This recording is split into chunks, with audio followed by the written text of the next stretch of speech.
Hey, what's up, everybody? Chief here. Hopefully, you all are having a great weekend. It is Sunday. It is time for the podcast. Looks like we have a few viewers already hanging out. What's up, Ron or Grizz? Lone? Sexy Fire? James? Dat Chi? God of War? Hang Lei? What's up, everybody? Let me know if you can hear me. Audio is good. I will get things started. Why does the stream have to be at 6 p.m. Eastern? Well, this is the best time that it works into my schedule, and so far the best that I've found for most of my guests. Alright, so let me know how the audio is.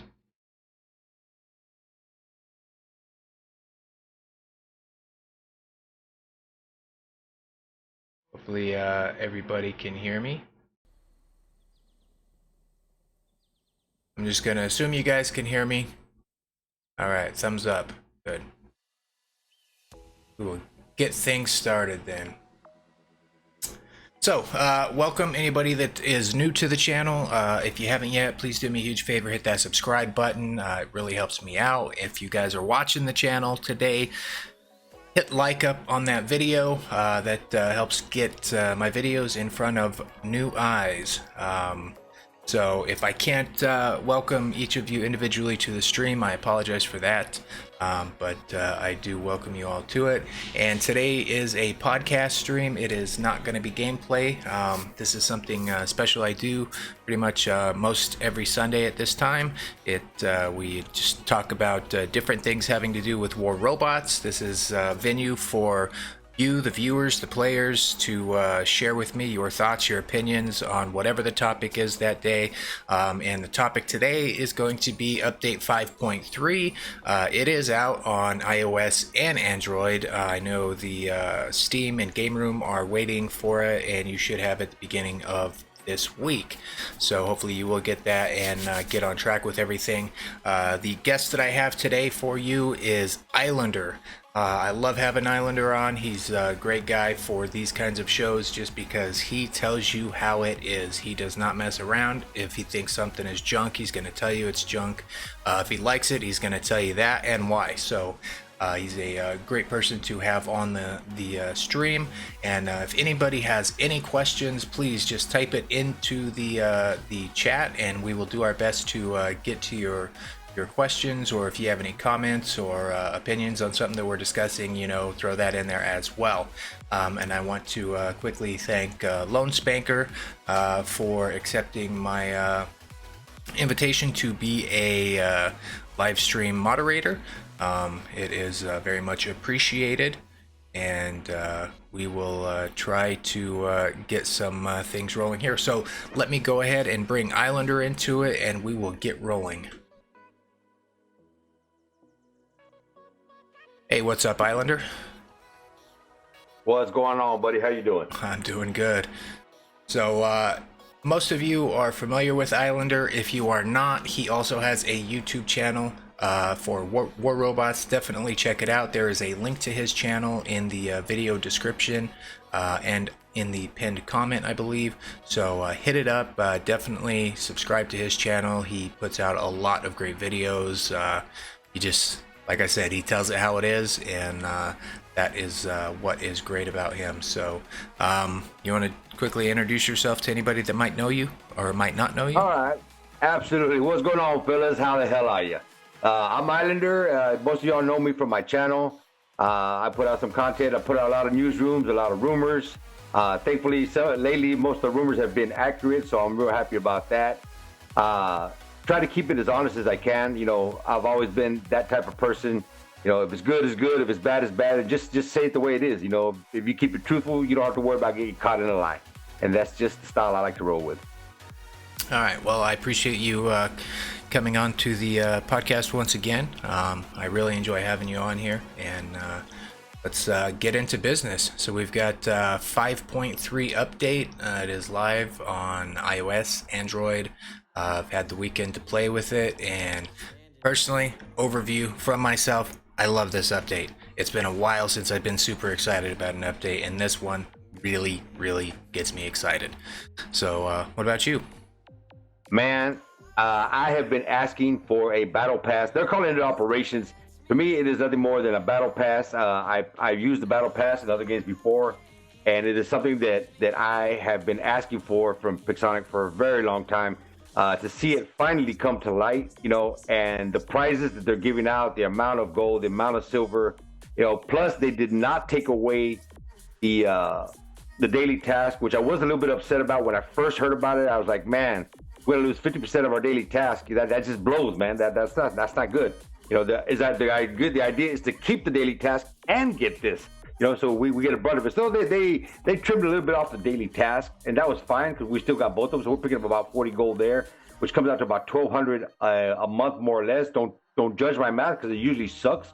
But yeah, so it's pretty decent, and I could not be happier with the fact we got a battle pass. I think they could trim a little bit off the price. I think 15 was a little bit steep, but it does come out to the tune of about 25 cents a day. Less than the charge of a cup of coffee. So all in all, I'm happy, super happy with it. Right on. Okay, a couple of quick questions that I have already. Datche is asking about the Aoju skin and why is it 10,000 gold? I don't have an answer to that. I'm hoping that was a typo and they're gonna change that to 1,000 because that's what all the other regular paint jobs have been going for recently anyway, is 1,000 gold. But I haven't heard anything officially from Pixonic. But yeah, don't buy it. Don't buy it. Yeah, I agree with you 100%. Somebody at Pixonic was definitely sipping on the wrong type of cocktail that day, and I think punched one extra zero into that calculation. It's got to be a mistake. That skin, no skin, is worth 10,000 gold. I'm sorry, it does nothing specific for the bot. It is a beautiful paint job. But at the tune of, let's say, $50, somebody's outside their damn mind on that. I mean, I don't know where they got that calculation from and how they figured it was worth that amount of gold. It's not. So I'm kind of hoping that was a mistake and that they make a correction on that and that anybody who purchased it somehow gets some type of compensation on it because, damn. Especially with them introducing paint jobs that have stats to them now, I mean, the right. The Aoguang paint job, the Inquisitor paint job, the Spectre, and the Blitz all have plus 5% durability. So yeah, I'm not. Yeah. I mean, I would pay probably 2,500 gold for that Blitz skin, but I wouldn't pay 10 grand for any paint job that. I mean, even if it had a good stat to it, I don't think I would pay that much. Gold's too precious. No, I agree. All right, and I had somebody asking how long the discount weekend is going for. So Pixonic surprised us again with a upgraded discount weekend. That's great. I love when they do that. Unfortunately, once again, they didn't give us a heads up on it, and I was silver broke. But, I know a lot of people are taking advantage of it, and I believe they did extend it through Monday. On their original announcement, it was just until, for the weekend through Sunday, and the first comment under their post on Facebook, I believe, does say that they did extend it one extra day. So hopefully that is U.S. time and not Russian time, so definitely try to get in what you can. With that. Yeah, as far as the exact time frame, I don't know. We know it ends tomorrow. It's just depending on what the time zone is that you live in. I did a video earlier today. I had 1 billion silver saved up. Not as much as I did on the last spending spree, but I did get up to about 1 billion silver. And the grind starts right now for October. And I'm kind of guessing we're probably going to see that same type of 25%. In October, and looking forward to it. And I will be grinding till then, doing minimal upgrades and just hoarding as much silver I can, waiting for that next 25% because it takes you such a long way. I mean, if you're going to upgrade a set of modules, which is going to cost you about 400 million silver, you're going to get that for probably about 300 million silver. That's 100 million savings. That's pretty decent. That's a good ball of wax right there. That is. And this is kind of a little off topic, but it just kind of popped into my head. Something that they kind of hinted towards on the last dev stream, when people were talking about when is the next event. They didn't specifically say when the next event is, but they did say that something was going to be coming soon. It is a little secretive. Now, typically, we don't see another event until Halloween. Right. So who knows? Maybe we'll be getting something a little bit sooner. But definitely, remember that during these events, they tend to drop those surprises. With like the discount upgrades. So try to always bank a little bit if you can for those times, or save some of your bigger, more expensive upgrades for. Yeah, for I mean, hoard your gold, hoard your silver. Try not to spend any gold if you don't have to. Get ready for it just in case it comes. If it doesn't, okay, well, you got some extra coin in the bank. But if it comes, you're prepared for it and you're ready to spend your in-game currency. I talk to a lot of people like, well, I worked so hard to get all the silver, I don't want to spend it. Well, what the hell do you want it for? Just to have it piled up there, and the game said, no, man, spend it. I mean, that's what it's for. Get your upgrades in, and always weapons before bots. That's right. This is my stand. Definitely, and that's something that I've only recently been able to do. Since I was able to get the BR account, I didn't have to concentrate on trying to upgrade everything a little bit so I could use it on my live streams. Now I have access to that, so I can actually focus on my personal account, my actual hangar, what I'm trying to build. And luckily I was able to finally get everything up to MK112, but I'm still struggling with the silver. But the operations, man, this thing was a home run. I mean, I haven't personally picked up the battle pass yet.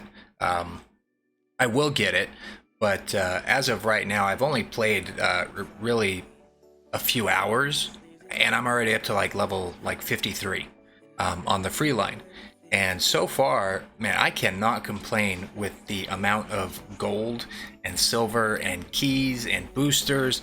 Everything is just, it's great. This is a huge benefit to every player. And honestly, I'm surprised at how easy it is to get some of these things. Yeah, it's a good thing. Battle passes are always good. They've been good in other games that I play. I spend a lot of time talking with the community. I spend a lot of time talking with the players, endless conversations on Messenger. And, a lot of my standard long-time grinders, finally said, well, you know what, I'm going to buy the battle pass, because they already completed like level 60 in like the first 2 days. They were like, well, I'm done. So because I think I want to buy the battle pass. And I think he's at level 72 or 73. He said, I'll be done in the next 2 days. Can I buy it again? I was like, hey, wait a minute.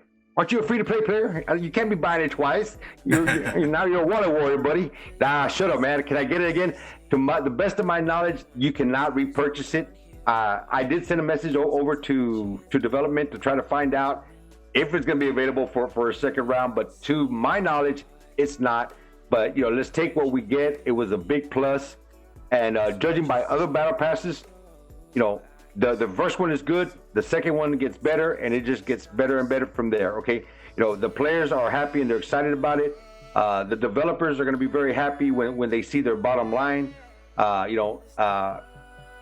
Supercell jumped from 120 or 150 or wherever they were at on the top 200 list all the way up into the top 10, and I foresee Pixonic getting pretty close up there as well if they continue this type of marketing. The marketing has gotten way better over the last few months, and I'm don't get me wrong, I'm generally one to call them out immediately if they start doing some shady shit or they get a little bit sideways on stuff. I'll call them out quick, but in recent months there's been really nothing to call out.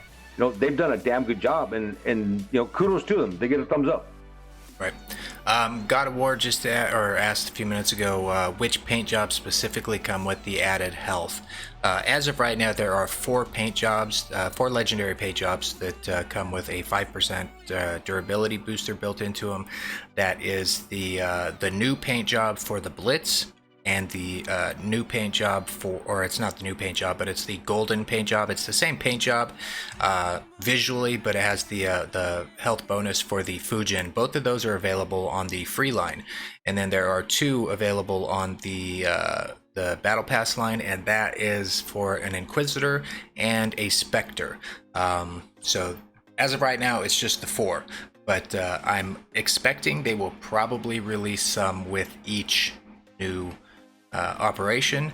And Islander, you mentioned people asking about, can we redo this if we already complete it, what's going to happen. They did address that a little bit on the dev stream, and they said it goes for 2 months. If you complete it prior to then you just have nothing to do, you just play. So and that kind of brings me to one thing I need to add when we're talking about the Battle Pass. I was a little bit surprised when I logged in and I saw that there's actually 2 options for buying the Battle Pass. Okay, there's a $15 US option and a $25 US option, and you get the same thing with each one. The difference is for another $10 you can get an extra 2,000 OXP to start off with, which sounds good, but save your money. Just go with the $15 option if you're going to get it, because the experience comes so quick. I mean, most people that I know are probably going to be done with this in a week. Right. And it's expected to last 2 months. So there's another option you can go into there. I believe it's a $50 and a $100 option. God of War just posted right now. The $100 one is a ripoff. Yeah, you're right. It's a ripoff. That's for somebody who just doesn't want to do any of the grinding on it. They just want to buy it, take all their prizes, and go away. You're gonna be pretty close to being done. But no, there's really no need to, because you gotta fly through these tasks very, very easy. Yeah, it slows down towards the end. Okay, but you will be done with this before the month is up. The month will be done, and you're going to be waiting for the next month so you can get in on it again. I was a little bit surprised that it was a 2-month long deal instead of a 1 month like most other ones are. But that's on them. Their game, their rules. We'll play by them. But yeah, I wouldn't go with anything more than the $15 option, because you can achieve those tasks very quickly. Okay, I haven't seen the $50 or $100 options on mine. All I have is the 15 and 25, but still, yeah, 15, just do the minimum, because, man, you got so long to do this, and even if you're a casual player, as long as you play, at least a couple times a week, I don't see you not being able to finish this. And it is huge. And if you look at the graphics that I have going on the stream for you guys that are watching it, I have the breakdowns of everything you're going to get. Like right now, it's showing the everything you get in the free or the free one, and then if you buy the Battle Pass, you get 125 million silver, 8,500 gold, 4,100 keys, 7,500 power cells, and so on. So, and it is a huge deal. And if you spend money or want to spend money, I will tell you that this is probably one that I would highly recommend for somebody that might be limited on budget and you're not sure, get this. I would recommend to get this even over the VIP. The VIP is a great deal, the extra silver, the upgrade times cut in half, but for $15, I would get the Battle Pass. Yeah, I'm actually logging into the game right now, and if you go down to the bottom right, which of course is the operations, and then you go above it to the top where it says boost, okay, it gives you a 2,000 OXP offer for $14.99, which is that additional 15. The 4,000 OXP for $24.95, and then the 16,000 OXP for $99.99. So, but you have to click on the very top where it says boost, and it'll take you to that.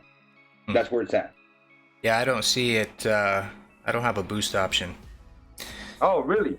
Yep. Maybe once you actually already have the Battle Pass, but Looking Yeah, there you go. looking at There you go. mine, I only have the two options, one for 14 and one for 24, and I'm showing everybody here on on the channel. So, but yeah, we'll find out.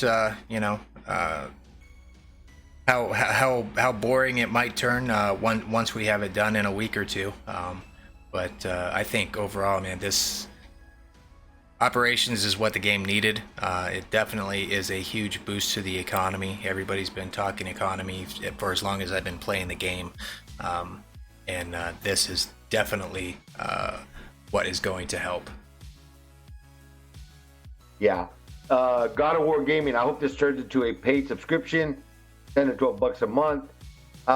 It is kind of like a paid subscription, but it is optional. Not everybody's required to buy in on that, if you want to, because they do have the free line, and the whole thing that's good about the free line is everybody gets something simply for playing the game, and you get some pretty decent rewards, a lot more than they were getting before. All right, so it does complement a lot of the free-to-play players. It gives them a chance to move up a little bit in rank, and it's a good thing. That's why I like it so much. Let me go and acquire Vacuum Lung. You're asking, can you please ask Islander why you lag so much on all his videos? But I wish I had the answer to that. I really do.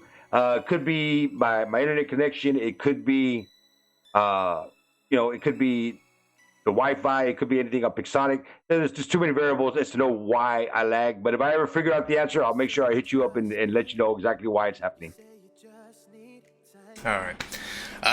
Now going back to the operations, I think you did mention how originally they were going to pull one of the daily tasks, and then they decided, oh, okay, well, hold on, we're going to let you keep both daily tasks. We'll just lessen the amount of gold that you get by a little bit. So overall, we're getting more gold.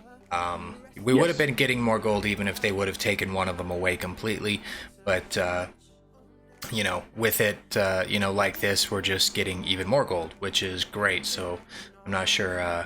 I don't think anybody can really complain about getting more stuff for free. Yeah. Now, I mean, they were going to take one of them away, and there was a very quick backlash on their servers. I mean, so they actually have somebody sitting there reading those comments now, and taking that feedback right back to where it belongs, in real time.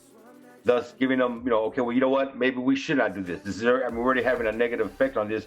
For 20 gold that we're giving away, you know what? Let the players keep it. Let the players keep it and keep rolling. Yep. So that was a good thing on their part, because at the end of the month, every ounce of gold counts. Why does free to play stop at level 60? Looks like Shane Patrick Hodgson. Yeah, I'm seeing that. Why does it stop at 60?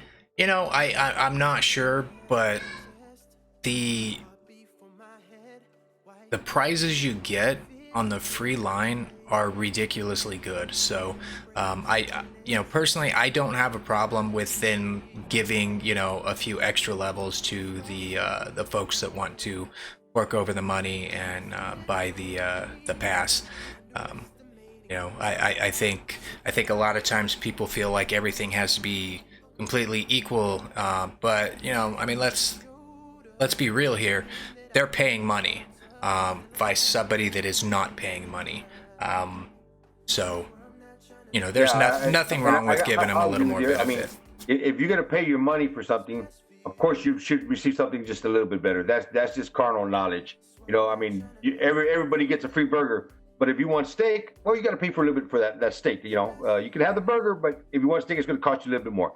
We'll go along the lines of that.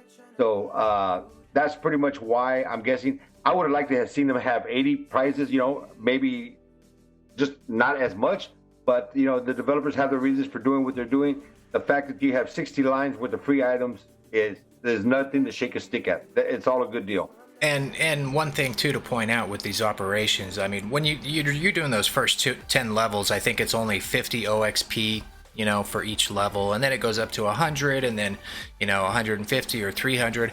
By the time you get up to like in the 50s, you're looking at 1100 OXP per level.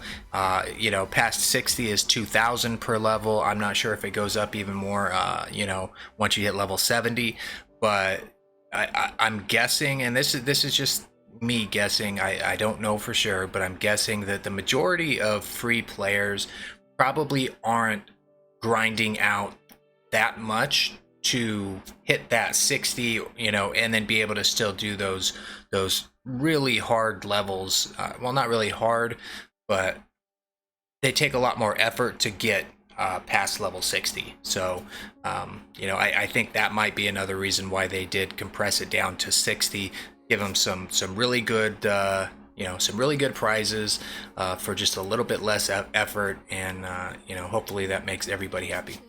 Hey, what's up, Adrian? Hey, what's going on, Adrian? How you doing, buddy?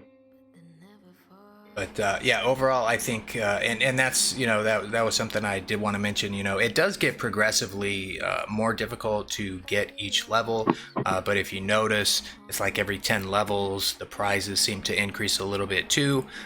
So, you know, I think the way they set this up, other than their expectation of it taking 2 months, I think everything was great as far as operations itself is concerned. Yeah, I personally would have liked to have seen that maybe shaved down to 30 days to 1 month, like other battle passes that I've come across. Because in the other battle pass that I do use, I mean, within 15 days, I'm done with my battle pass. So I'm waiting for 15 days. I'm guessing within a month, I'll be done with this battle pass. That means I'm gonna be sitting around for 30 days waiting for the next one. I like to see them maybe adjust that a little bit. That's just my own personal opinion on that one. You know, I think 2 months is just a little bit too long. I think they can shave it down. But you know, that the ball on that one, the ball's in their court. As far as, you know, once again, the whole operations, you know, out of all the community, everybody that I've spoken to, you know, 99.9 tenths and, you know, of the community is just happy about it. You know, minus the 1 or 2 guys that they're gonna hate no matter what Pixana. I mean, Pixana could give them a full MK2 12 hanger, and they're gonna hate on them anyways. You know, there's just, no matter what they do, it's going to be wrong. So, but the majority of the community is really happy about it, and I'm with them. I'm right there with them. Yeah, and I personally haven't seen too many complaints, you know, at least from the social media that I'm keeping up with. I haven't really seen the, you know, normally there's an update and there's just complaint. But this time it's a lot more positive response from the community, which I think is great. There are some confusing things with it and a few bugs that they definitely need to address, you know, like that there's the bug where, you know, you kill a bot and he stays there and is targetable. You know, it has like 1 health and then you can't kill him off anymore. But you know, that will get fixed. You know, I promise you that. And then there's a bug with the, I think, the Bulgasari shield being invincible. So you know, they are going to get that fixed. So, you know, just you know, for something like the Bulgasari, just don't get caught and don't be that person that is taking advantage of a bug. It's not cool. But you know, other than that, I mean, I think most of the update has been pretty smooth. And real quick, thanks, Dark. Yeah, you got some big feet. I'm sure you do. Stone, thank you very much. Lone and BFG, all great. Thank you very much for that. Yeah, post-combat screen. There's a couple things I wanted to discuss on that real quick. Kind of changing the gears a little bit away from the operations, but you know, I do want to kind of talk about the whole update here. So the post-combat screen, they tried to condense it all onto one screen, and I'm getting used to it. I wasn't too happy with the layout at first, but now I'm starting to kind of get used to it. And you know, like all those little info eyes, you know, you can click on them and they take you to another screen, so you know, you can still get all the same information you used to have. The only thing that's missing off of it compared to the old ones that I've noticed is repair costs. Now, I don't know if they've just done away with the repair costs or they quit telling us about it. Repair costs were kind of a joke to begin with because there was no way to determine repair costs. It was, you know, if you scored high, you had higher repair costs, even if you only used one robot. And then if you scored low, you had less repair costs. But there was no real rhyme or reason to how it was figured out. But I have noticed since the update, it does seem to be giving just a little bit more silver, per battle. So I'm wondering if they may have just done away with repair costs. I don't know. Yeah, I noticed that repair cost as well. I was looking for it the other day, to be, and I know I always bring up another game, and maybe I shouldn't, but it's just a comparison that I make. That Supercell one time would charge you X amount of gold, elixir, or whatever to restore your guns that you had in the game. They did away with the repair cost, and it was a really good positive thing. Now, I'm still kind of on the same average that I am right now. I've noticed my silver did go up a little bit. So right now I'm averaging anywhere between 1.5 to 2 million silver per match, which has been a really big plus here recently. So I'm kind of wondering if they remove that repair cost, because I have noticed an increase as well. Before where I was at a 1.1 or 1.4, I have seen it go up. So just kind of wondering as well. Well, I guess we'll find out that question soon enough. Yeah.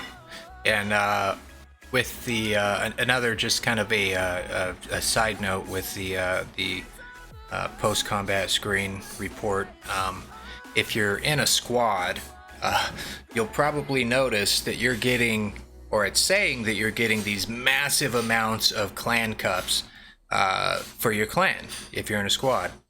It used to be that you would get like a maximum of like 72 or something running a full squad. And now it's saying like 400 and something, and it has that listed next to everybody.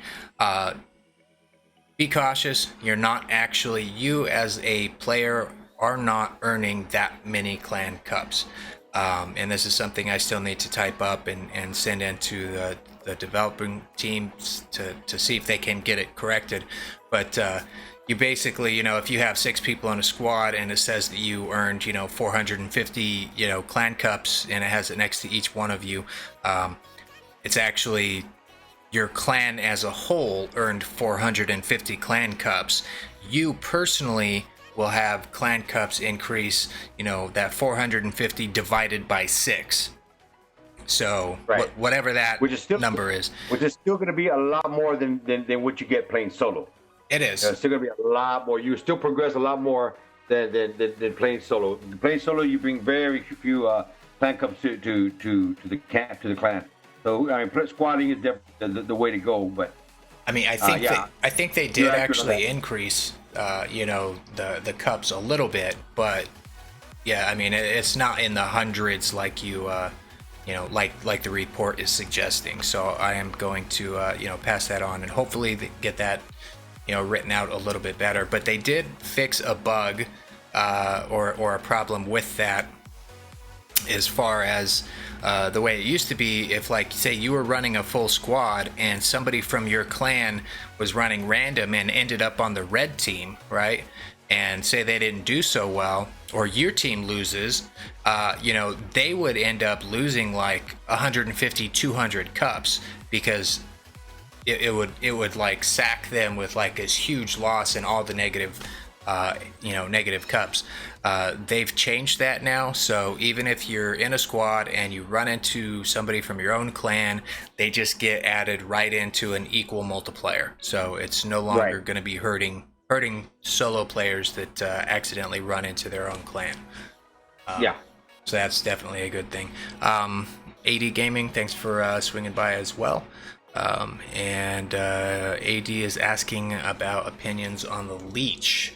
Now, the Leech is not part of 5.3 update. It is going to be part of 5.4.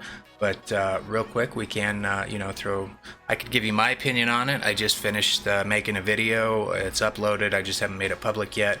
But I think it's cool. It's unique. The ability is kind of cool, but it needs some definite help in the speed department. I wouldn't run it in my hangar if it was released to the live server how it is right now.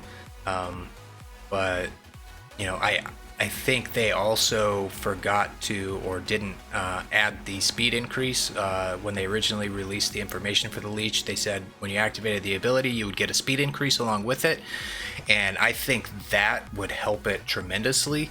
But as of right now, you don't get a speed increase when you activate its ability, and it's a little on the slower side. So, what do you think, Islander? When I first played it, and I played probably about 8 or 10 games before I kind of got settled with it, and I did notice certain things about it. I didn't really think it was all that. I mean, it does have good firepower. I was also not impressed with the speed at all. I for one thought it needs a speed increase. Of course, I was countered very quickly on the comment section saying, if you give it more speed, it's going to be, overpowered. The ability that it has, which is the repulse, is what kind of got me with a negative towards this bot. The repulse in itself is good. It's a good concept. It was fun to play on the test server. Okay, a lot of funny moments while playing it. Good fun, good laughs. But the fact when this thing hits the live server, and I have one fight where I'm going up against an Aries, and he has his shield activated. So I decided not to fire a single shot, and I just stood there in front of him and let him hit me with everything that he had, and he killed himself. So that kind of, I was like, man, the fact that you're trying to shoot somebody and you end up shooting yourself and doing damage to yourself, and that guy gets the kill, never fired a single shot. Or I target somebody who is playing tactical, doing good using cover and concealment. All I gotta do is tag him, run out into the open, let everybody shoot me, and I kill that guy, or that guy takes a hit for it. I'm not a fan of. I mean, the whole shooting through walls, and I've never liked it at any point in time. I didn't like it with the shock train, and I'm definitely not going to be a fan of it with the repulse.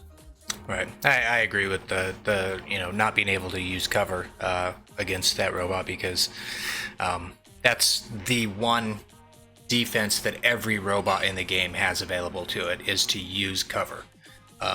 And if they release the robot the way it is right now, where its ability can go through walls or buildings, I see that as a problem. But I still think the speed would be okay. I don't think the base speed needs increase, but if they did what they kind of said in the original release note, and gave it a speed increase similar to how the Mender or the Blitz has when they activate its ability, I think that would kind of create more opportunity to use the robot. But as it is right now, like I said, I wouldn't even use it. I'm in agreement with you there. And as far as the ability, the only adjustment I would make is whoever you're targeting, has to be within a line of sight. You got to be able to see your target, just like if you were going to shoot him.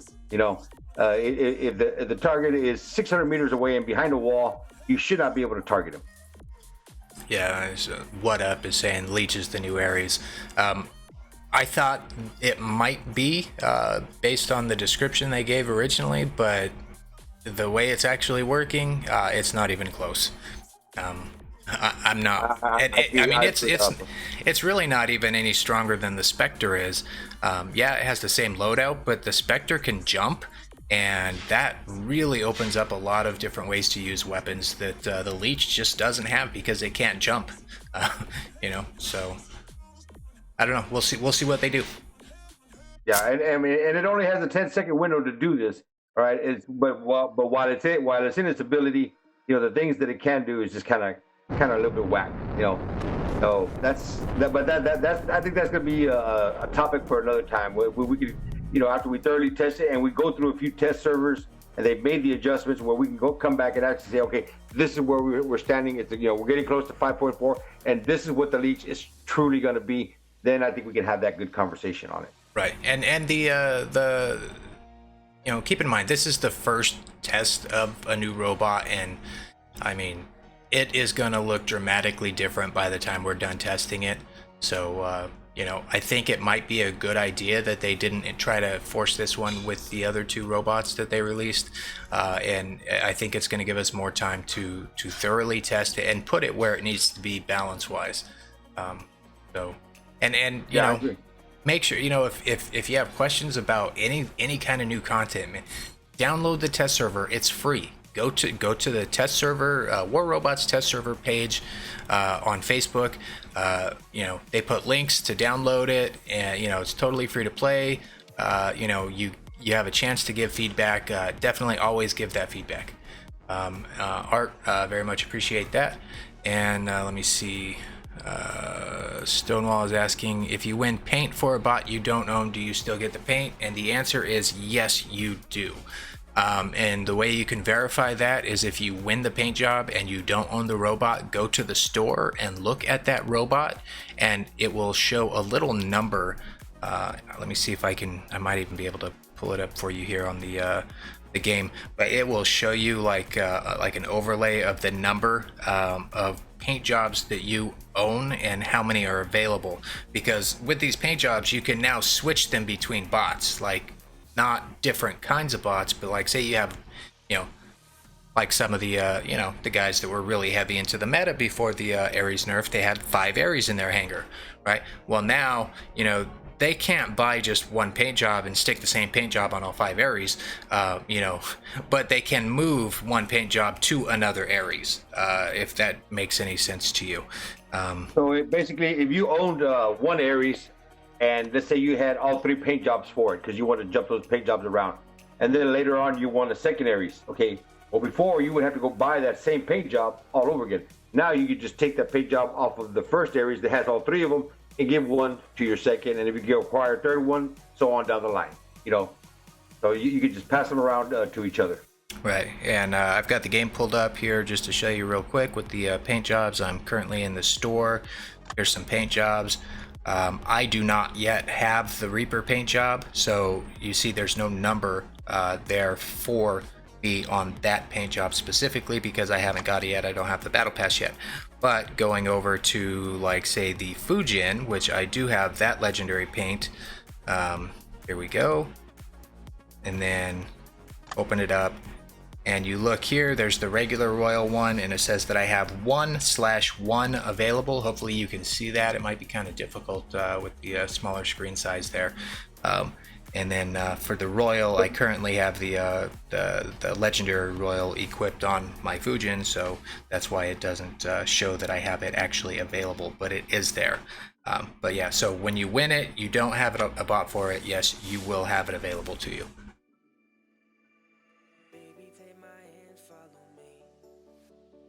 All right, there we go. And yeah, get back to my notes here. Sorry, I'm like kind of all over the place. There's so much stuff with this this update.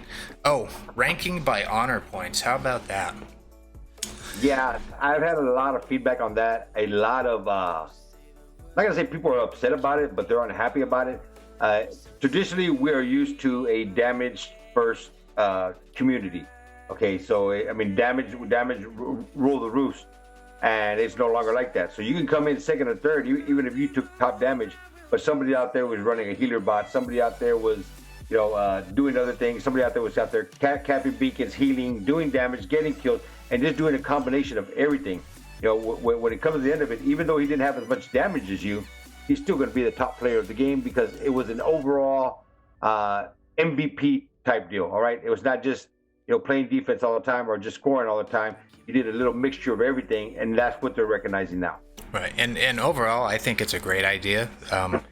Now, keep in mind, people that rely on just doing damage to play the game, you're going to be okay. You're going to survive. You may not get that first place every match like you used to, but you know you're going to survive just fine. But they are definitely going to recognize more players for putting in that little bit of extra effort, diversifying their hangar, actually trying to get those different honor points. And this was something that I did mention. Some of you probably remember I released a video a while back that explained the honor points when they were brand new, kind of gave a real in-depth breakdown on it, and then I later released another video kind of showing you in action the difference between using just a damage hangar versus a balanced hangar that had like a healer and it had support, and the difference that you got those in honor points using those methods. If you haven't seen them, go ahead and check it out. But what I'm getting to is, they told us at that time that they were going to be changing the post-battle ranking to honor based. So I tried to get as much information out to the players as I could. But here it is, they did it, and a lot of people were felt, I think, blindsided by it. Maybe they haven't seen the videos, or they just weren't expecting it. But along with that, something to note from the last dev stream, they said that they are thinking about making silver rewards being based on honor points. So wouldn't that change the ball game just a little bit? Oh, just a little bit.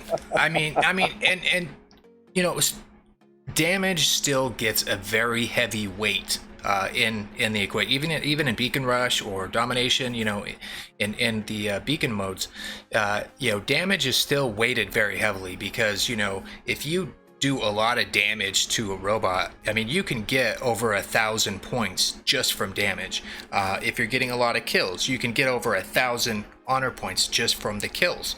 So where it's really helping people is those, the kind of the middle of the line players there, where they're not quite strong enough to be the top in damage, but they have that balanced hanger, they have that mender or the tier, they're at least trying to capture beacons.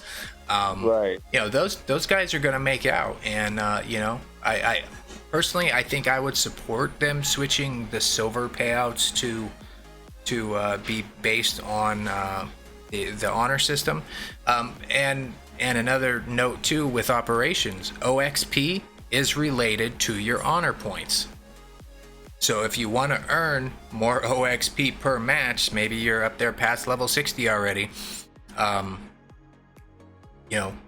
concentrate on maybe your honor points. If you don't have you're not running a balanced hanger, maybe think about changing things up. I mean, we could always keep playing how we want to play, but I think they are trying to promote more balanced gameplay. So, but it's gonna be up to you to get on board with it, or just keep doing what you do. So, a hot topic of recent conversations that we've had, which has just seemed to go stagnant, and I've been watching it quite often. I've been hitting up the to Facebook just to see what people are saying. There is quite a lot less talk about the Aries train. It has seemed to gone pretty much stagnant. I mean, there is still a few conversations about it, but it's not the everyday topic that we hear anymore. And the Aries train, with the Aries nerf that just came in recently, has taken a substantial hit. All right, new strategies are coming into the game. In top tier play, you're starting to see a lot more of the fenders popping up now.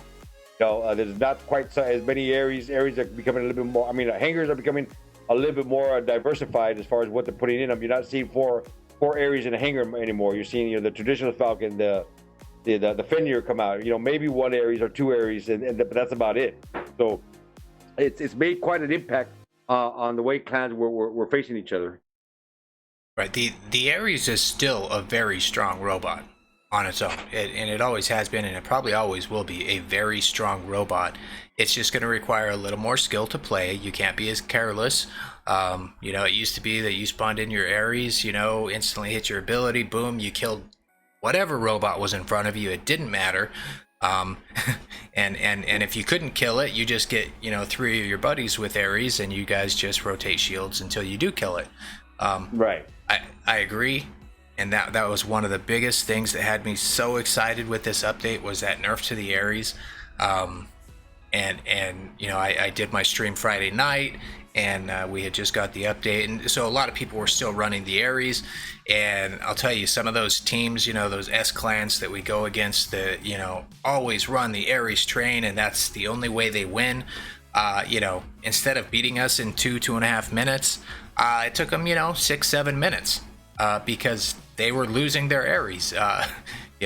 And they will adjust, and yes, they had powerful gear to begin with, but you are seeing that a lot of those players were so heavily reliant on the Aries that now that it's not as effective as it was, they're struggling. Yeah. And Adrian is stating, I think the hangars being diversified will be short-lived. Players are trying to find their new bearings. Give it a month or so, we'll have a dominant new meta. Adrian, you're exactly correct. Yep. Our messenger, our chat is blowing up in HC. We're coming up with all kinds of new strategies. The new dominant. I mean, we feed off of gods and off of Brahm, and they feed off of us. And we watch what they do. They watch what we do. And a new meta will appear. It may not be the Aries, it may be something else, and they'll address it when that time comes. But yeah, you are right. I mean, players are always going to find the ins and outs of the current meta to find out what's going to be the strongest. They'll implement it, and then it'll start a trend from there. But the fact that the Aries has, or the actual Aries train has taken a substantial hit, was kind of refreshing. And I've noticed, some of the clans experimenting with other robots, and once they find the niche of where they think it's going to be the next meta, whatever works is the most overpowered, or whatever robot they can get, 6 of on the field at once just to overrun the other team, that's what they're going to do. It's probably been that way for as long as this game has been around, and it's going to be that way until the game shuts down. It's been like that since the day of the rhinos. So, it's going to happen. Something is going to come out. Is it going to be more OP than the Aries? Probably not. The Aries was just ridiculous. It was ridiculous from its concept and until just now when it got nerfed.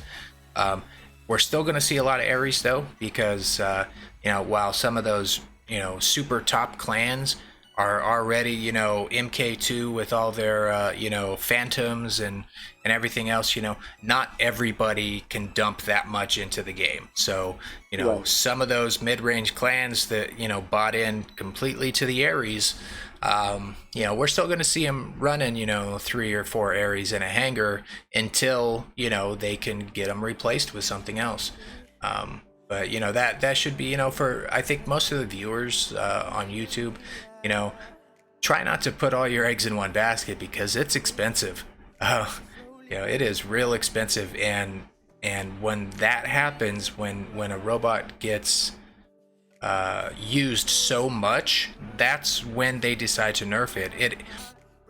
There's a huge misconception on nerfs. People think that things get nerfed because they're strong. No, things don't get nerfed because they're strong. Things get nerfed because they are so widely used.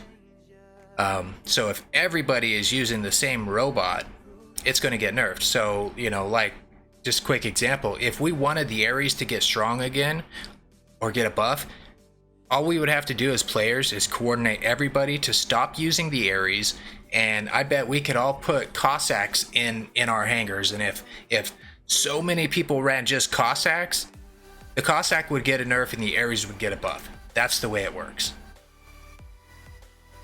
So you mean Cossacks is still not meta? I still have 5 of them in my hangar. Well, come on now. Given the current status of tanking in the game, I would venture to say Cossacks are very much meta. But that's a whole nother topic. We don't need to get in there.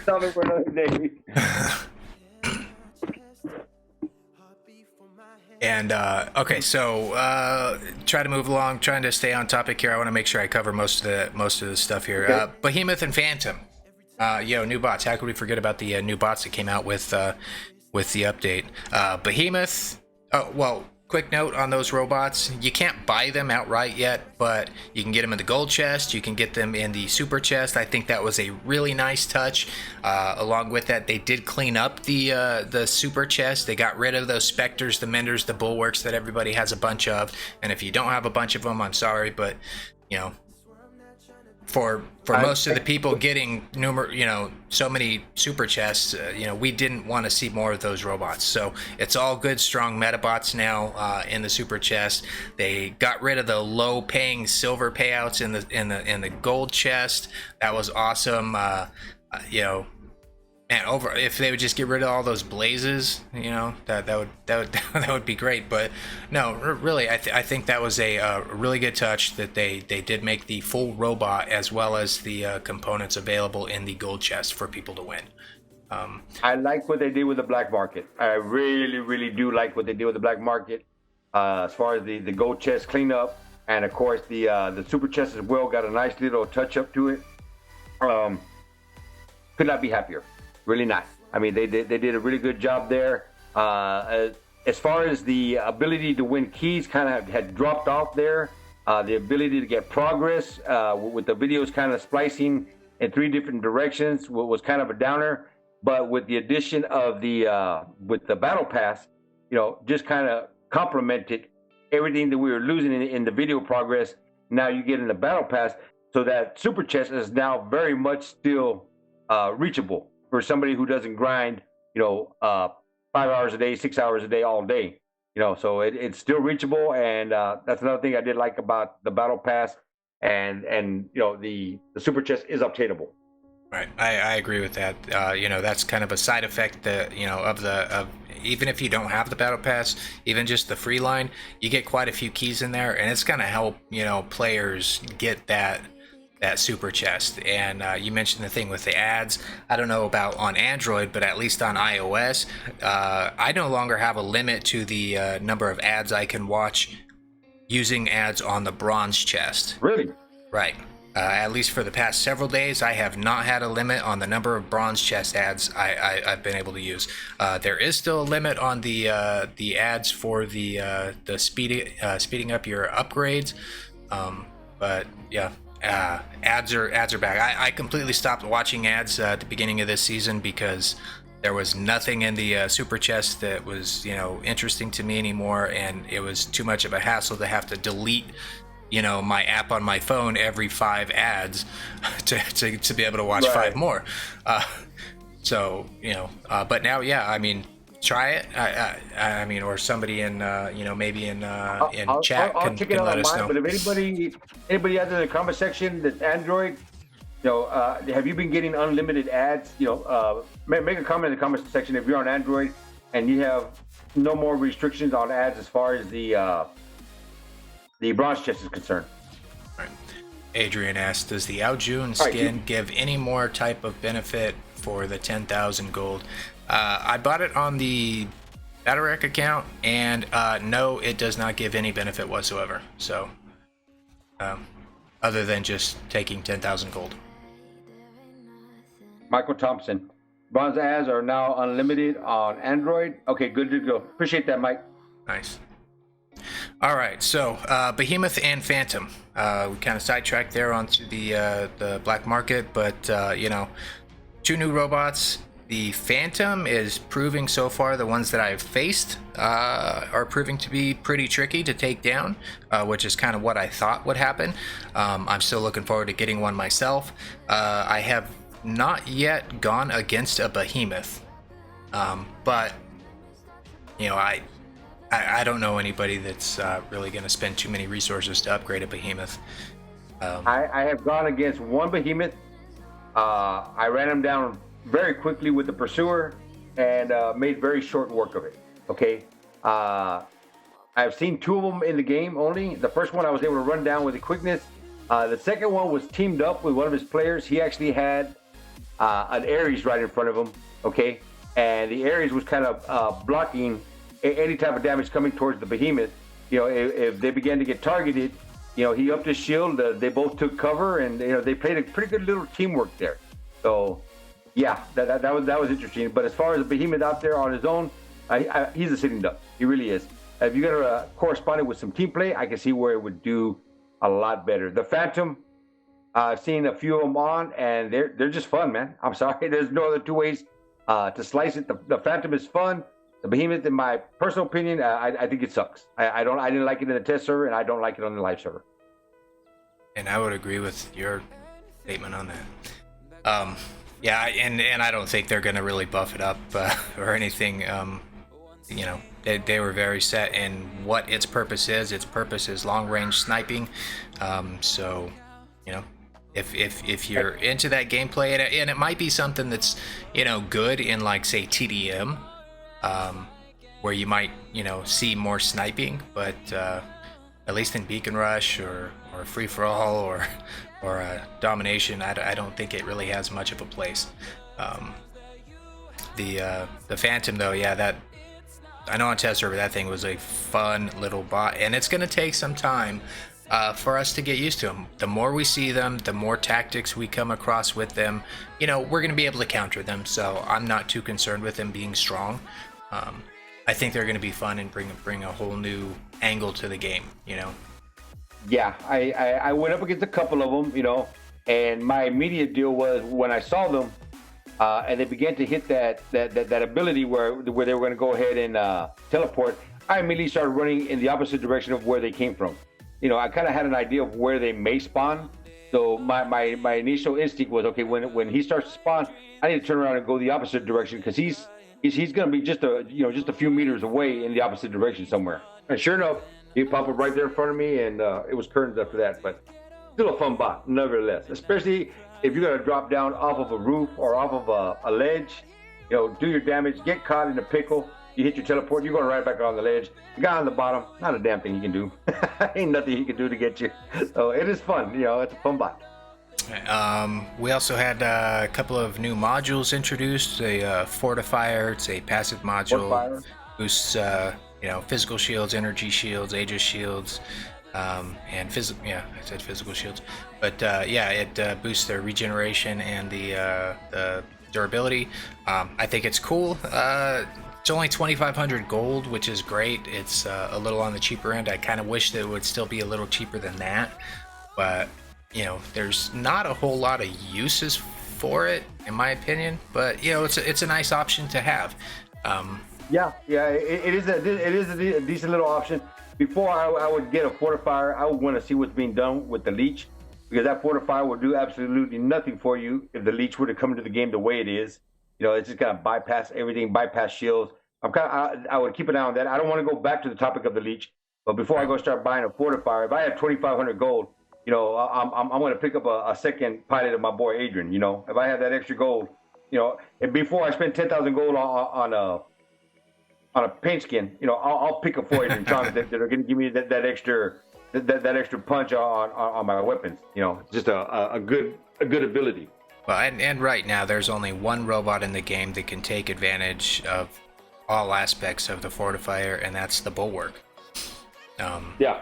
So, I mean, up to you. I mean, well, play how you want, how you find fun, but you know, it's there. It's there for you if you want it. Yeah.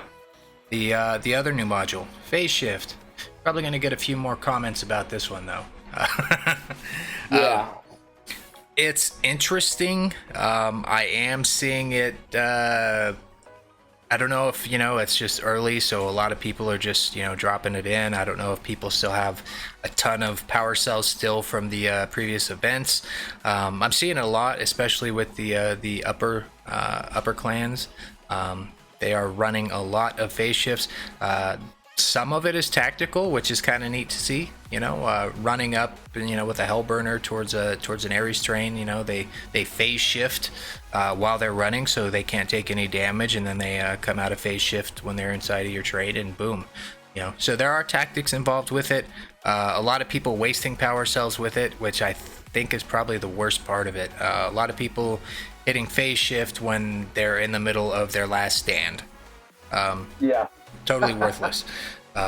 But you know, I have not yet really come across too many people that were successful in using the phase shift to prolong an Aries train, which was, I think, most people's concern, or at least it was you know, one of the bigger concerns for me.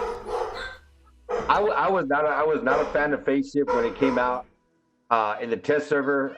Really not a fan of it now. I will use it on one bot and one bot only, and that is the Spectre Vortex. You know, it has gotten me out of so many situations so far with that Vortex, extending the life of that Vortex. You know, once I get targeted, I just activate it, and you know, and I'm good to go. It allows me to get back, find cover. So I do like it for that particular bot. But in my honest opinion, that is one active module that really should not have come into the live server. You know, I was not a fan with it. With so much stuff that we got going on, giving people that extra 4 seconds, which is not really a good idea. But it's here now. You know, like it, hate it, love it, what doesn't matter. You know, it's something we're going to have to deal with. Yeah, I mean it's here. Like I said, so far I haven't. I mean, I'm seeing it a lot to the point where it's kind of annoying, but it's people will eventually run out of their power cells if they're relying on phase shift on all 5 of their bots.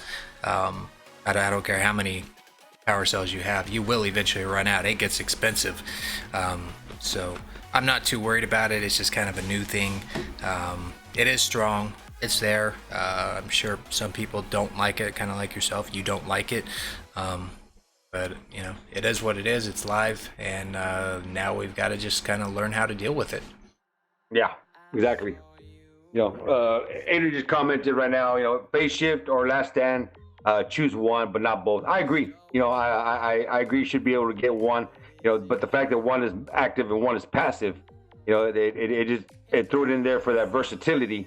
I just think it's just a little bit too much versatility. That's just my opinion on it. Other people are gonna have their own. Some people love it, but I really don't. But And as with anything new, we will have to adapt how we play to learn how to counter these things. Absolutely. How about talking about adapting? We'll go into the next popular segment here, the balance update. I was excited that they did not nerf the Avenger and the Tempest. Well, the Tempest I didn't really care about because I honestly nobody really uses it outside of like maybe Diamond League.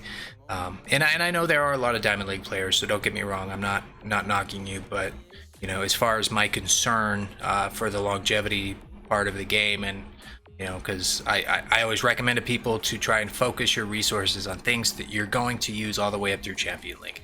But the Avenger did not get the nerf, but at the same time, the Punishers and the Mullets did not get the buff. But so everything pretty much stayed the same. Yeah, but you've got the Orkin and the Gust. People, were absolutely yeah, that's a little. I'll mention that one in a second. The Orchid and the Gust, though, people were absolutely right. They were, Pixonic did try to say, hey, we're nerfing the ammo capacity, but we're gonna buff the reload time. No, you're not. You're not buffing anything. There is no buff. You're making it exactly the same. The 1 second, no matter how you slice it. Yep. The Orkin was in upper leagues. The Orkin was dead already. The reason it got nerfed, though, was like I mentioned earlier, it is still very, very widely used, between like Master all the way down to Gold League. It is one of the most popular weapons, the same, as the Turan, though I think some of the reason for the Turan nerf might have been a little different. The Gust nerf, I have lots of Gusts in my main hangar. I'm not concerned about it. They're still very viable weapons. It's a little less, damage output, on the longer engagements, but for the most part, I haven't even noticed the difference for most fights. But unless I'm going up against like an invader and it got a ton of health. And I just recently, like I said, today I just spent all my silver, so I just got my halos up to par. But before that, I was still using my Gust. Also, still very effective with it. As far as taking on the invaders, the T-Falcons, taking on the Fenriers, it was just a little tactical fight. I would have to make anywhere between, 5, 6, 7 passes to try and chop down that oak tree. Just hitting it over and over again, get out of concealment. And actually, in a few games, I would have the other pilot just eject. He didn't have quantum radar. He couldn't target me. I was only making an appearance to take my 8 seconds worth of shots. Taking cover with 2 seconds left, and it was just kind of a dragged out fight between a big tank and a fast bot. And if you don't have something to counter that cloaking, okay. If you can't counter that cloaking, then you're never going to get a shot off, really, unless you just get lucky line of sight. Right. So it was frustrating for me. It was just as frustrating for him. He probably said, you know what, the hell with it. You win. I'll see you later, bro. Catch you in the next round. And he went back and put anti-control on his. I mean, not anti-control. He went back and put quantum radar on his bot for the next match. I guarantee you he did, because it was just frustrating for him as much as it was for me. But that taking off those 4 shots. Yeah, a lot of people had the Gus maxed out. Okay, and not too many people were leaning towards the Halos, even though they gave out a little bit more damage. They still were not leaning to them because they could pretty much be just as effective with the Gus, and I believe that's why they did it. Right. And the Gus now, the firing pattern matches identically to the Halo, so it's it is what it is. I just want to address a question that somebody had real quick. Ben Thompson was asking, is it worth it to buy Fortifier for a Fenrir? Please save your gold. Do not do that. It's not advisable to even use pilot skills for the Fenrir shield, because if you're using the shield during battle, you're probably playing the Fenrir wrong. The reason I say that is because that shield, it is less durability than the shield that the Blitz gets when he uses his ability, which isn't much. So yeah, the only time you should ever use the Fenrir's Aegis shield is if you are not currently engaged and you're going from point A to point B and want to get there a little faster. So save your gold. If you want to know how it works, Van, ask Chief, ask Lee, come over to me or talk to Adrian. Give them a setup that you want to see. You want to see the Fortifier on the Fenrir to see how it operates. Get to a YouTuber that has a battle record count, and you can see how it operates before you go make a mistake and then find out, damn, I shouldn't have bought it, but it's way too late now. Have a YouTuber do it for you. That way you can kind of gauge whether it's worth it for you or not. With just by seeing it operate. Right. Okay, so the Tehran. You mentioned the Tehran. Tehran kind of got a double nerf, I guess, if you will. The delay between shots was increased, and the delay between the bursts were increased. And the reason that Pixonic gave for it was because they want the Tehran to be used in more of a capacity of a sustained damage weapon, rather than having some burst damage to it, which I understand. And to be perfectly honest with you, I think a lot of the reason they did it is because the big brother, the Redeemer, went from 18 to 21 ammo capacity, so it's got slightly longer time to unload a full Redeemer, and the Tehran is going to match up with that longer time now. But the Tehran wasn't really justified in getting an actual buff, because Tehrans were deadly, and they were very, very popular. Not quite as popular up in like, say, Champion League, though you still see them quite often. But in those middle leagues, they are very, very popular. Kind of like the Orkan. So I think it's a good thing that they didn't get a worse nerf, but that's most likely, my opinion. I think that's why they increased the time, was they couldn't give it a buff, so instead they increased the time so that it still matches up relatively well to the Redeemer, which got a buff, and Calamity got a buff, Marquis got a buff. My personal opinion, none of those really needed a buff. I think the Calamity and the Marquis, it's okay. I mean, maybe they'll be a little better. They're not really, meta weapons to begin with, and the Redeemer was already super strong. And I think if Pixonic asked for feedback on why people aren't using the Redeemer more often, they would probably have learned that it's because it is so expensive to level up. Right. So, it's pricey, very pricey level up, and you go level something like that up, and then they turn around and nerf it, and I mean that's a little demoralizing. It really is. When you spend a lot of time and a lot of resources getting something upgraded, and you finally get there, and you hear in the next update, oh, we're gonna nerf this weapon, or we're gonna nerf this bot. It's like, damn, really? I just spent a whole lot of silver and weeks and weeks, and a lot of grind time and week and time upgrading it just to have it phased out. I understand. Right. And okay, so moving off of the weapons, how about the robots that received some adjustments? Had all of the Greek bots were nerfed in some way. The Aries took a double nerf. It reduced its movement speed the most, down to 33%. Increased the ability cooldown. Personally, I think the ability cooldown needs to maybe still go up a little bit more than just the 18 seconds, but it is, so far the nerf has been fairly effective in limiting the trains.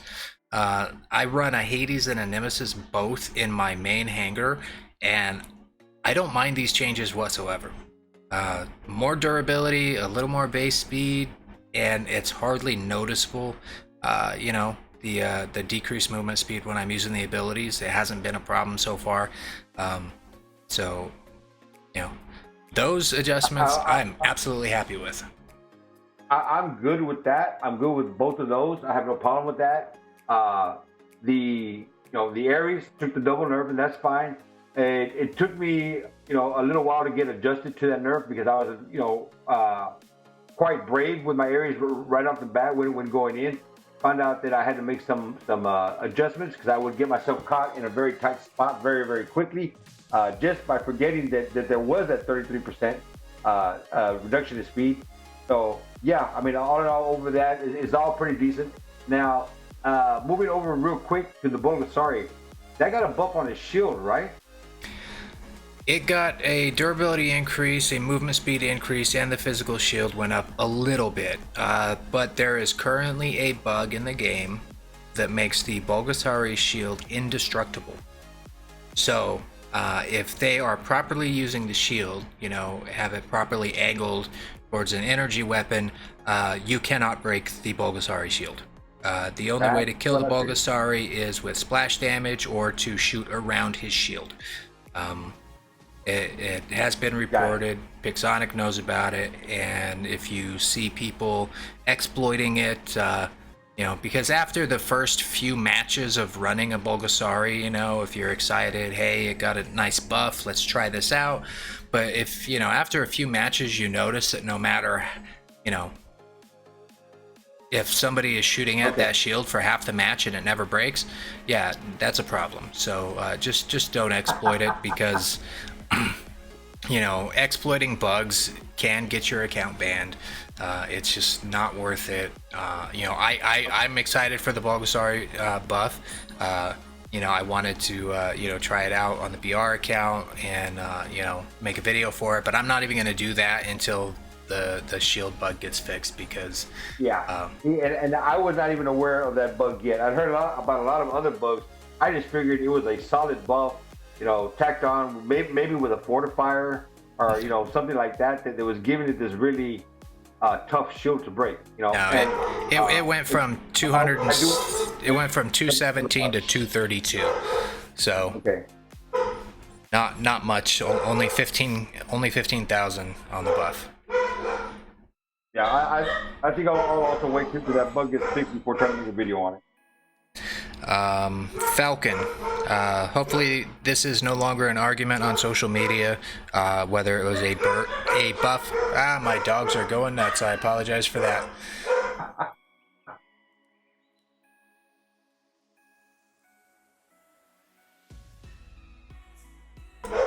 Sorry. Hopefully they will. They get a little jealous sometimes, I think, when I'm doing this stream. But okay, so the Falcon. People were arguing initially whether it was a buff or a nerf, right? Right. And me and AD Gaming did a before and after comparison test. Since I was on iOS, we didn't have the update yet, and he was on Android, had the update. So definitely check out that video. It's on AD Gaming's YouTube channel. But at the end of the day, it was neither a buff or a nerf. Okay, it does lean a little bit more towards a buff if you use a traditionalist Falcon, and if you use, heavy armor kits and the pilot skills that increase the durability. Then it leans a little more towards buff. But all it ends up being, you have the same Falcon. It lasts roughly the same amount of time on the field. The only difference is that the red team now gets a little more damage when they're shooting you. That's it. That's all it comes down to. Yeah, I was running my traditional Falcon earlier, and I do have the anti-control on it.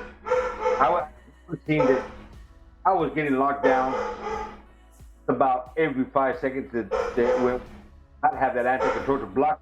As soon as it expired, every time I turned the corner, that Falcon was taking a lockdown. I mean, it was almost Manny Gaming type lockdown. It was like every 5 seconds. I was about to start raging, man. I just could not believe how quickly I was getting locked down back to back. So that honestly led me to take the T Falcon out of my lineup and Benjamin put something else in. I don't know if you've experienced that or you've been having a lot, as far as being locked down. It seems like the heavier bots seem to be taking the lockdowns a lot more frequent. They did mention in the update notes that they fixed an issue causing lockdown ammo module to reduce the lockdown chance for weapons with the same effect. So I don't know if maybe something having to do with that bug fix is making lockdowns actually happen more frequently because they were originally supposed to. I don't know. I don't really experience it too much. At least I think the robot with the best lockdown has always been the Aries for some reason. Yeah, it's pretty, and that's what was locking me down. It was Aries, an Aries. I believe it had halos and coronas on it. Yeah, I mean, it very well could be a hidden stat that we're not aware of, and they don't talk about that. Certain robots have slightly increased chance of lockdown. I don't know. But no, I mean, I haven't really noticed too much more than before. Okay, so the Raven got a nice little buff, right? Yeah, I think I wouldn't run one. I don't, even with a buff, I wouldn't run one. It's still just a flying target when it's in the air. So, I mean, yeah, it does more damage, but it's a flying target with a little bit more power. The phase shift, does it work while the bot is in the air? Yes, it does. Okay, but if that's the case, and you can run something that is a quick fire off, the vortex and the aphid, something you can go up, fire your shot, and then hit your anti-control to give you cover to come back down, versus being caught in the air and get lit up. There I can see it could possibly be good. That's what I'm pretty much using with the Spectre Vortex. Same type of scenario. Jump up, deliver my payload, hit the phase shift to come down, because you know very well that if you get caught in the air by an Aries with with quantum radar, and he locks you, he's gonna light you up before you ever touch the ground. Right. So that's where the phase shift does come into play, and the only way I would run a Falcon is with a phase shift attached to it. Right, and that's one tactic, but I think you're looking at even more investment now into a robot that you could just replace with one that's more efficient to get the job done in a safer way. I don't know. This is my opinion. I mean, some people really like the Raven. They're really good at playing it.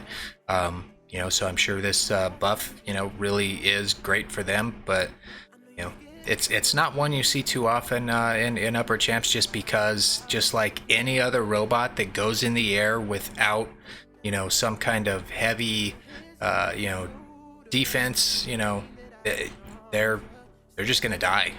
Just how it is. And that leads me to the Griffin. The Griffin also got a buff that nobody was aware of. That's good. Maybe that's gonna help some of the newer players that are running Griffins. I don't think it's gonna really help the Griffins stay in people's hangars for longer, but I'm glad that what buff did it receive? It got a 7k health boost and 3 kilometers per hour faster movement speed. Okay. But that along with its new legendary pilot, who knows? I mean, I'm sure in some limited situations you could probably do well with a Griffin, but is it really worth, upgrading to max and so that you can actually do that? I don't know. If you really like the robot, I guess so, but if you have the resources and it's something you want to play every now and then just to mess around with, yeah, why not? If you don't have the resources, focus on your necessities first. Right. Couple of quick questions were asked. Will the Avenger be nerfed next update? The answer to that is we don't know. We were fully expecting it to make it into this update, and they surprised us when it wasn't there. They haven't officially said whether or not they are going to just not do the machine gun rebalance, or if it's going to come later. Same thing with the speed module that we were kind of expecting to come. It just didn't come either. So unfortunately, we don't know. I was not really looking forward to that speed module, getting tacked onto a Loki or a Pursuer or a Strider or something. Just giving it that the bots that are already fast. The last thing they really need is more speed. That's just my opinion. I run the speed bot, and I'll be the first one to say no, don't do it. But we'll wait and see what they decide to do. Personic is renowned for throwing this curveball. Right.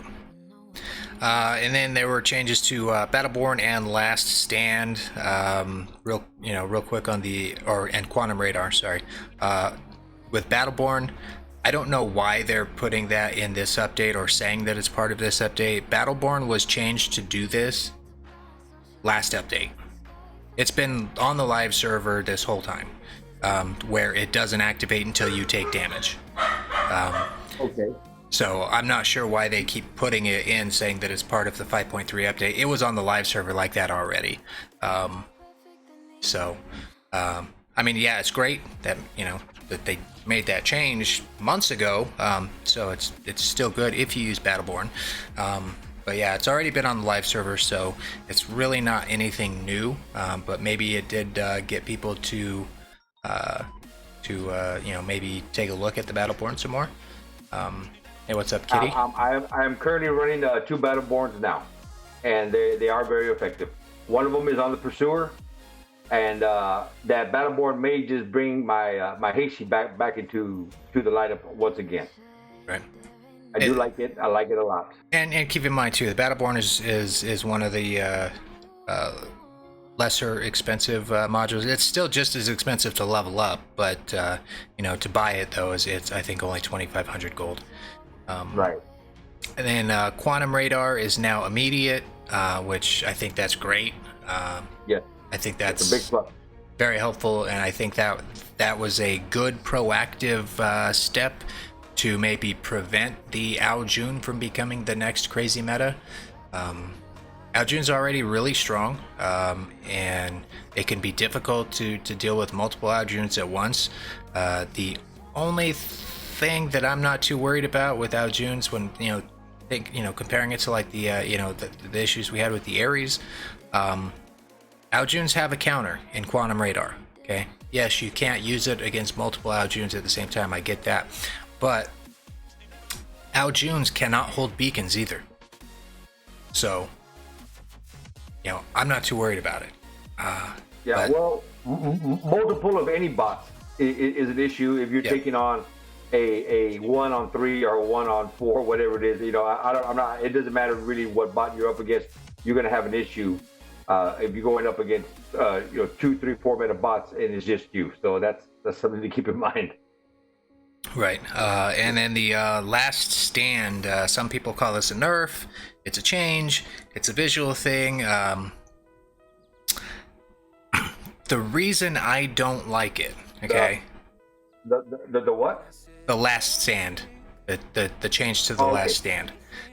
The reason I do not like the change to the Last Stand is because it doesn't hurt anybody except for the people that don't have a Last Stand. Because if I am in a battle and if I'm trying to decide, do I want to go for the right beacon or the left beacon? If the guy defending the right beacon has a maxed out Last Stand and the guy on the left beacon doesn't have a last stand, I'm going left 100% of the time.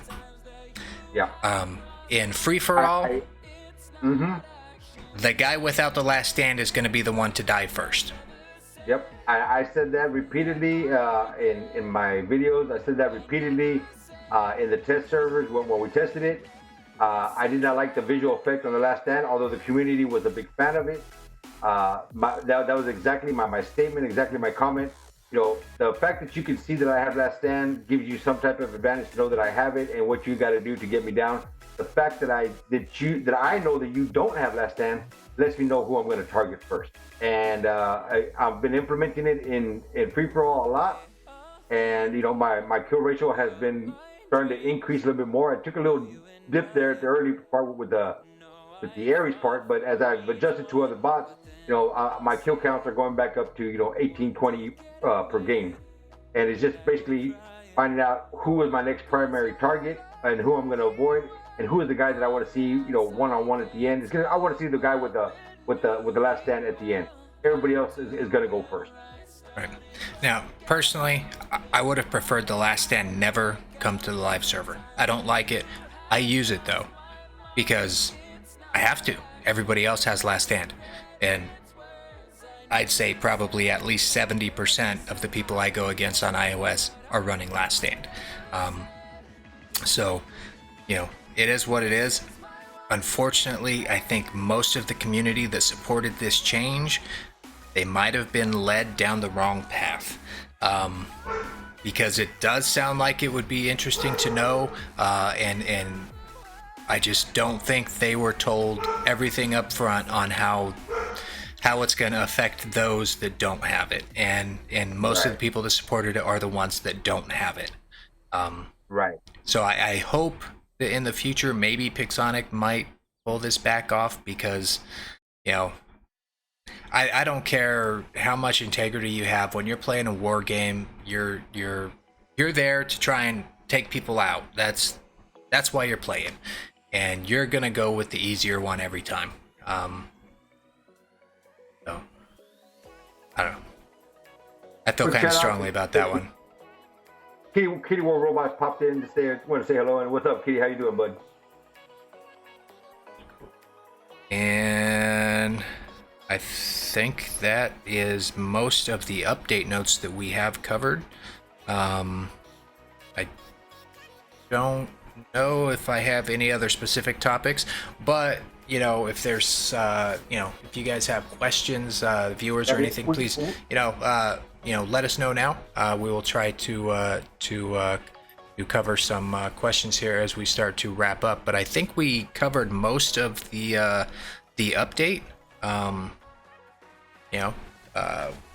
I think we all might have some differing opinions on a couple aspects of it, but I think the important thing is that, man, this update has something good for everybody, and I think that is really the most important thing. New pilots. We had new pilots. I forgot to mention that. We kind of mentioned it. The Tier, Spectre, and the Griffin. The Tier pilot, I'm kind of excited about that one though.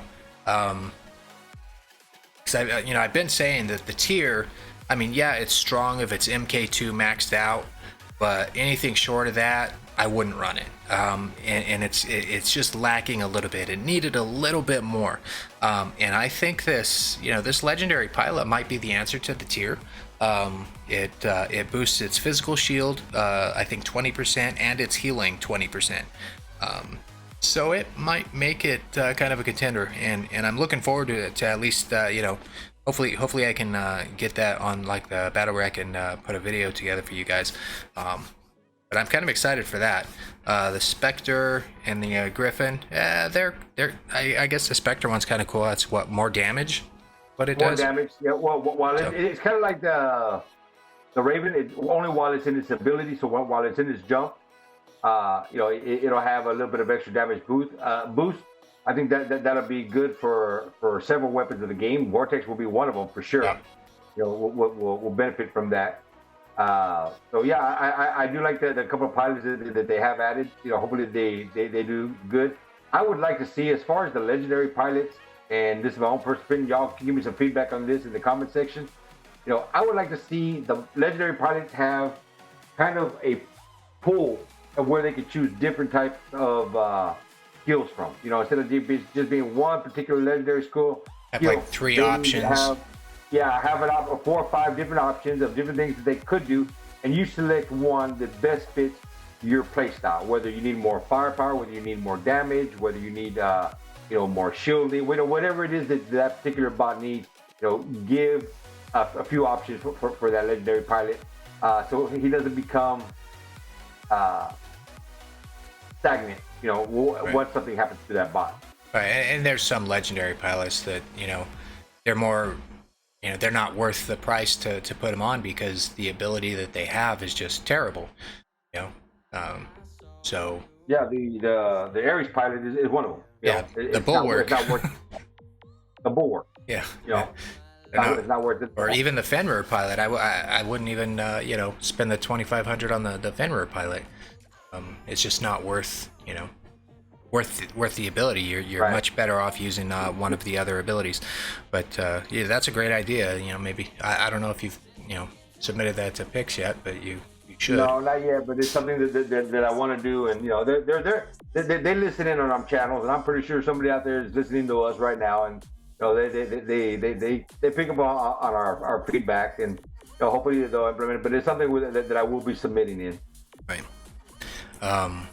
But yeah, I think I have noticed though that since that initial release of the legendary pilots, everything they've released after that, the pilot skill has been a little more appealing, at least.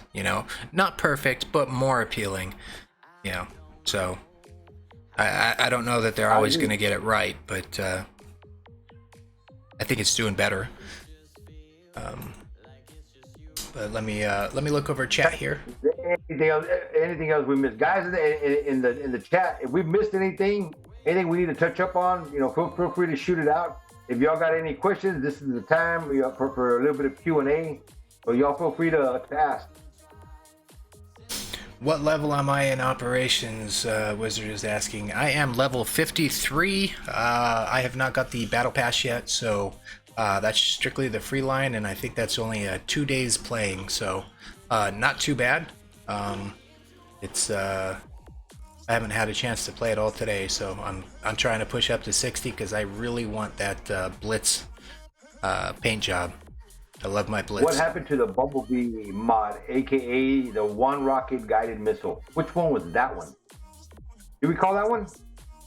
I think that was probably before my time playing. Yeah, I mean, I've been here for a very long time. I don't recall any single guided missile. So Vacuum, not sure on that one, bud.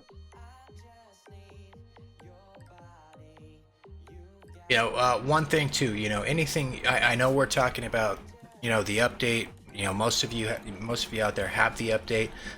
If there is something that you're not happy with or something you think they can improve on, by all means, share it with us here. Put it in the video comments after the video finishes processing and is posted up on my site. Get a hold of Adrian, Kitty, AD Gaming, any of us, Islander. Get a hold of any of the the YouTubers that are featured by Pixotic. We do have an avenue, at least, so get a hold of us, let us know some things, share your thoughts or opinions. But also, don't forget, use the in-game support. Okay, you can get on there if you have an idea or an opinion on something. They employ people, that just sit there and read every single support ticket and try to solve every single one of them. They may not be able to make a change or whatever, but they do pass that information on as well. So, do me that huge favor because it helps everybody. If you have an idea or a thought or an opinion, and share it with them too, because that's what it's for. And one thing, guys, when you're using that in-game support, one thing to keep in mind, keep it classy. Don't go in there and start using vulgar language and trying to chew them out. They're just going to delete your comment. It's never going to get past the screener. Okay, he's not going to forward that over if you're being belligerent and toxic towards it. towards it with your comment or with your recommendation or with your frustration. Get your message across correctly. That's one thing I'll just add. God of War is asking, is there any work on addressing the outdated targeting system? Yeah, I'm right there with you. I know we've got multiple elevations now that we're dealing with, different weapons, fast robots, flying robots. Yeah, I mean, at least let us look up, please. If Pixonic is listening, please let us look up. That would be great.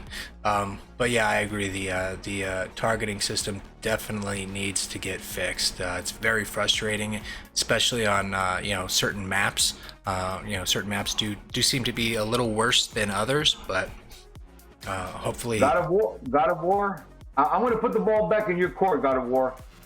Since you did bring it up, and it's outdated, as we all know it's outdated. What would be your recommendation for improving the targeting system? If you could do something different to it, what would it be?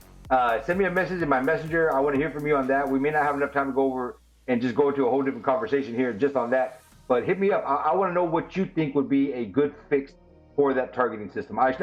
You're an intelligent guy, and I know you will come up with something genius.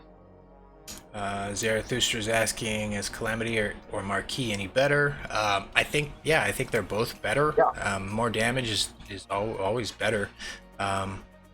They each have their limitations still, though. Calamity, same with any lock-on weapon.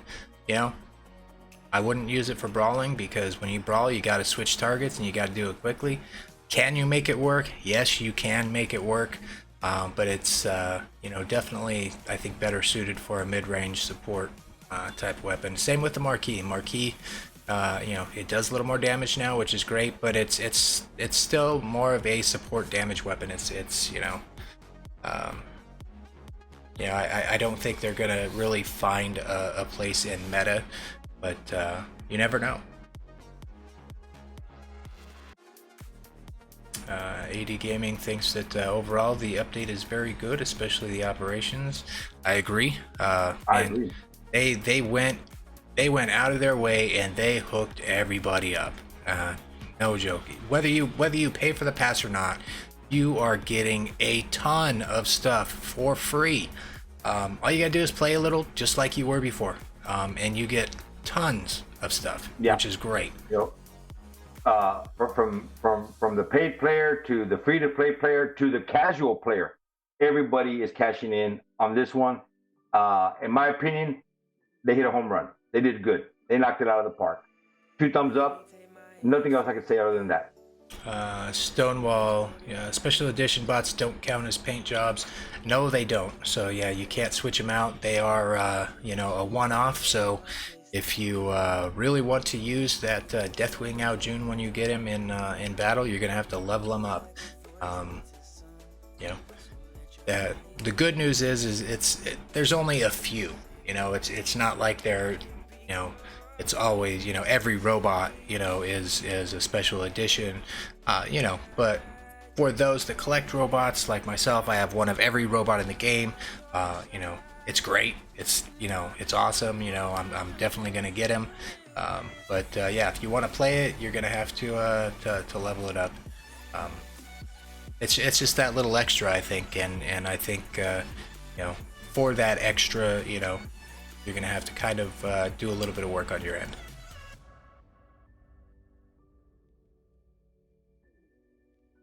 Never so. Yeah, you're gonna hit the super chest for the first time in a while. That's awesome. I think a lot of people are going to be hitting the super chest this month. Now, keep in mind, once the operation tasks are done, other than the daily, you're not going to be getting any more prizes out of the operations for 2 months. So, or however long it takes you to finish it, until the next one. So. But yeah, definitely take advantage of all the great stuff that is there now. And one quick tip that somebody in my clan mentioned to me today: in the operations there are operations boosters. Okay, Now, if you just hit collect all, you just get everything, you know, that you have up to that point. And if that includes those boosters, you can't decide when to use them. It's, you know, a set number of matches, and as soon as you collect it from, you know, then on, you know, the next 10 matches are going to get that boost. So maybe don't collect everything as soon as you unlock it. So if you don't need to use like that booster, or, you know, an example might be keys, right? Since this is going on for 2 months, right? We're gonna have the same operation. And the operation right now is keys. So if you're going to get the super chest already this month, or you know you're not gonna get it and you don't wanna, you know, collect all those keys just to waste them, save them. Don't collect them, because if you wait till next season, then you collect them, you'll have you'll be set off or set up for next season. Do you get what I'm saying? Hopefully I'm explaining it right. Yeah, that you made a lot of sense on that. So, you know, if you're not gonna get close to the super chest, you can save your keys till the next season starts. Then go collect all your keys, and you get a big head start. Oh. Excellent. That is some excellent information, bro. That really is. But once you collect them, you gotta use them, because at the close of the season, you know, they'll roll for you if you don't roll them.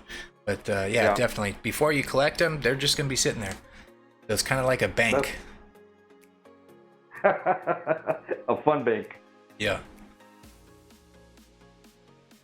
And I think we're gonna have to wrap it up. I appreciate everybody that hung out with the stream. Anybody that was asking questions. Hopefully, we were able to get answers for you guys. If I missed some of your questions, I apologize. There is quite a bit of chat going by sometimes.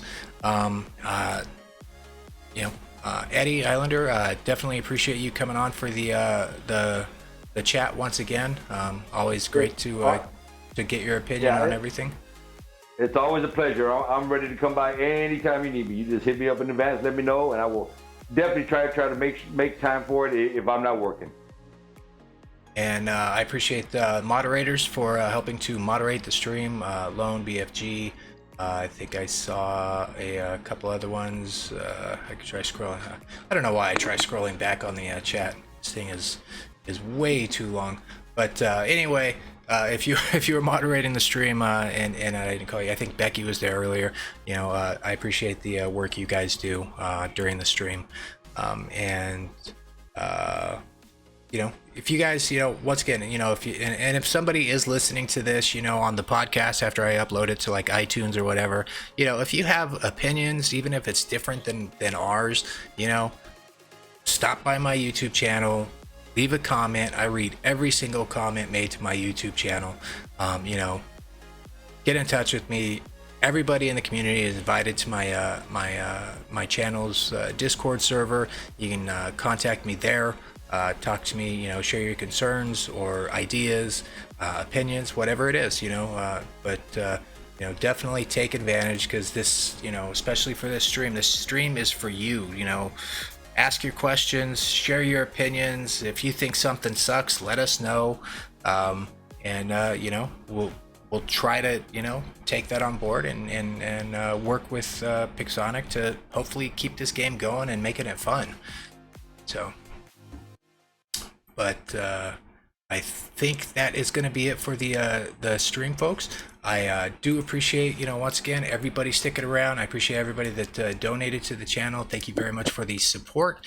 And want to say goodbye, Eddie? Yes, sir. I want to say goodbye. Guys, everybody that stuck around to the very end, appreciate y'all. Much love. Thank y'all for coming again. We'll do this again very soon. Hopefully, if Chief will have me.